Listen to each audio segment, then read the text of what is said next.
Hi hello नमस्कार, मैं हूं आपका दोस्त कुंज बेरी। दोस्तों, आज इस वीडियो में हम बात करने वाले हैं स्टूडेंट सेंट्रिक होके कि गीता में स्टूडेंट्स के लिए क्या लर्निंग्स है। हम स्टूडेंट्स के लिए भगवान श्री कृष्ण ने किस तरह का मैसेज देते हैं। तो चलिए शुरू करते हैं। जब महाभारत का युद्ध हो रहा था, कौरव और पांडव आमने सामने हो गए थे। महाभारत के युद्ध में पहुंचकर अर्जुन ने जब युद्ध करने से मना कर दिया, अर्जुन ने कहा कि मैं युद्ध नहीं कर सकता, मेरे सामने पितामह भीष्म, गुरु द्रोण वो सामने हैं, मैं उन पर कैसे तीर चलाऊं या मैं उनके सामने युद्ध कैसे करूं। अर्जुन ने जब इस तरह की बात कही तो भगवान श्री कृष्ण उनको जवाब देते हुए कहते हैं, क्या तुमको पहले पता नहीं था? क्या आपको पहले पता नहीं था कि आपका युद्ध किनसे होने वाला है? क्या आपको पहले पता नहीं था कि पितामह भीष्म पांडवों के साथ में नहीं है, वो कौरवों की तरफ से युद्ध करेंगे? क्या आपको पता नहीं था कि गुरु द्रोण कौरवों की तरफ से आपसे युद्ध करेंगे? क्या आपको ये सब चीज़ें पहले से पता नहीं थी? ऐसे ही हम स्टूडेंट्स, एग्ज़ाम होता है, एग्ज़ाम के दिन हम डिप्रेस्ड फील करने लगते हैं। हम सोचते हैं, हमारा माइंड जो है वो तरह तरह के बहाने बनाना शुरू कर देता है। हमारा सबकॉन्शियस माइंड उस चीज़ के लिए प्रिपेयर नहीं होता और हम नेगेटिव चीज़ें सोचने लग जाते हैं, नेगेटिव चीज़ों में इन्वॉल्व हो जाते हैं। बहाने बनाने के लिए रेडी रहते हैं कि मैं बीमार हो गया, मेरा ये हो गया। एक्सक्यूज हमारे माइंड में सबसे पहले आते हैं। तो कहने का मतलब यह है कि भगवान श्री कृष्ण ने जो अर्जुन को कहा था, क्या आपको पता नहीं है कि आप जिस एग्जाम की तैयारी कर रहे हैं, जिस एग्जाम का फॉर्म आपने भरा है, कि उसमें कौन सा सिलेबस आएगा? क्या आपको पता नहीं कि आपके कॉम्पिटिटर कौन है? आपको पता नहीं कि आपके साथ में जो उस एग्जाम में बैठने वाले लोग हैं वो किस तरह से तैयारी कर रहे हैं? क्या आपको नहीं पता कि जिस एग्जाम को आप दे रहे हैं, जब आपने फॉर्म भरा था तब आपको क्या ये नहीं पता था कि जिस एग्जाम को आप दे रहे हैं उसमें किस टाइप के क्वेश्चन पूछे जाएंगे?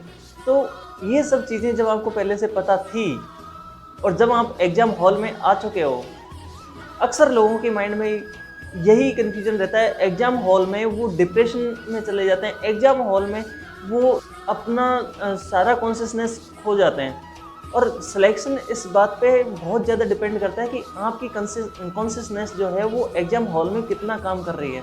माइंड ऑफ प्रेजेंस आपका जो एग्ज़ाम हॉल में कितना है, आप चीज़ों को बहुत जल्दी से क्विकली समझ करके क्विकली आप उनको सॉल्व कर रहे हैं, तो इसका मतलब कि आपका जो प्रेजेंस ऑफ माइंड है वो बहुत अच्छी है। तो उसी के लिए भगवान श्री कृष्ण ने कहा है कि आपको जब पहले से पता था कि आपका सामना किन लोगों से है, आपको पहले से पता था कि आप युद्ध भूमि में पहुंच चुके हैं, अब आप युद्ध भूमि में पहुंचने के बाद में आप पीछे नहीं हट सकते।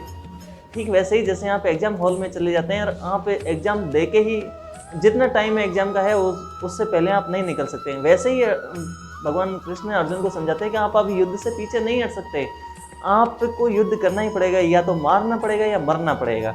इस तरह से भगवान श्री कृष्ण ने जो अर्जुन को समझाया था, उससे हमें ये मैसेज मिलता है कि हम जब एग्ज़ाम हॉल में बैठ जाते हैं, एग्ज़ाम हॉल में पहुंच चुके हैं, तो हमें फुल कॉन्फिडेंट होकर के अपने आप को प्रिपेयर रख के और अपने एग्ज़ाम को लेना है। अपने एग्ज़ाम की जो भी आपने तैयारी की हो, जैसी भी आपकी तैयारी रही हो, अब आप एग्ज़ाम हॉल में पहुंच चुके हैं, तो आपको क्या नहीं आता उस पर फोकस करने के बजाय आप किस पे फोकस करिए, उसके बारे में भगवान श्री कृष्ण ने गीता के 8वें अध्याय के 7वें श्लोक में कहा है कि जब आप युद्ध भूमि में हो, स्टूडेंट समझें कि युद्ध भूमि का मतलब एग्जाम हॉल, कि जब आप एग्जाम हॉल में हो तो आपको क्या करना है। उन्होंने अर्जुन को कहा कि जब आप युद्ध भूमि में हो तो आपको किसी भी अपने आप पे संशय नहीं करना चाहिए, आपको अपने मेंटर का, अपने गुरु का और मेरी बातों का स्मरण करना चाहिए और उन बातों पर आपको पूरा डेडिकेटेड होके स्मरण करके और उन पर पूरा विश्वास करना होगा।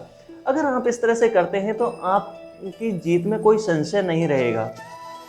लर्निंग्स स्टूडेंट्स के लिए ये है कि आपका जो भी मेंटर है, आपके जो भी टीचर हैं, आपके जो भी गाइड हैं, उनकी बातों को पूरी तरह से मानते हुए उनकी हर एक बात को याद करिए कि उन्होंने आपको किस तरह से पढ़ाया, किस तरह से आपको समझाया कि एग्ज़ाम को किस तरह से देना है, कौन कौन सी स्ट्रेटजी उन्होंने बताई।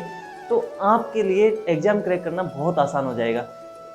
जैसे भगवान श्री कृष्ण ने अर्जुन को समझाया, वैसे ही आपके मेंटर ने भी आपको समझाया होगा कि आपको एग्ज़ाम में कौन कौन सी सावधानियाँ रखनी है, तो आपको वो सावधानियाँ रखते हुए ही एग्ज़ाम देना है। आगे 8वें अध्याय के 8वें श्लोक में भगवान श्री कृष्ण बताते हैं कि आपको जब भी आप युद्ध भूमि में जाएं तो अपने आप को पूरा अपने मेंटर को समर्पित कर दो, यानी मुझे समर्पित कर दो। आप स्टूडेंट्स भी आप अपने आप को अपने टीचर को समर्पित कर दो कि आपका जो टीचर जो कहता है, आपके टीचर की जो लर्निंग्स हैं, आपके टीचर की जो बातें हैं, उन सबको आप याद करिए, आप मेमोराइज करिए कि आपके टीचर ने आपको क्या पढ़ाया, आपके मेंटर ने आपको क्या सिखाया, आपके टीचर ने आपसे कौन कौन सी बातें शेयर की, किस तरह से आपको एग्जाम को लेना है। तो उन सब चीज़ों को आपको याद करना है। एग्जाम हॉल का जो प्रेशर है उसको ओवरकम कैसे कर सकते हैं, ये कुछ चीज़ें थी जो हमने गीता से सीखी थी। इसके बाद में एक के बाद एक और क्या क्या लर्निंग्स हमने स्टूडेंट्स के लिए हैं गीता में, वो मैं इस आगे एक एक वीडियो लेके आऊँगा इस सीरीज में, तो बने रहिएगा। अगर आपने चैनल को अभी तक सब्सक्राइब नहीं किया तो सब्सक्राइब करके बेल आइकन का बटन हिट कर लीजिएगा, ताकि आपके पास में सबसे पहले नोटिफिकेशन पहुँचे और आप ये जान सकें कि गीता में आप स्टूडेंट्स के लिए क्या है। Thank you.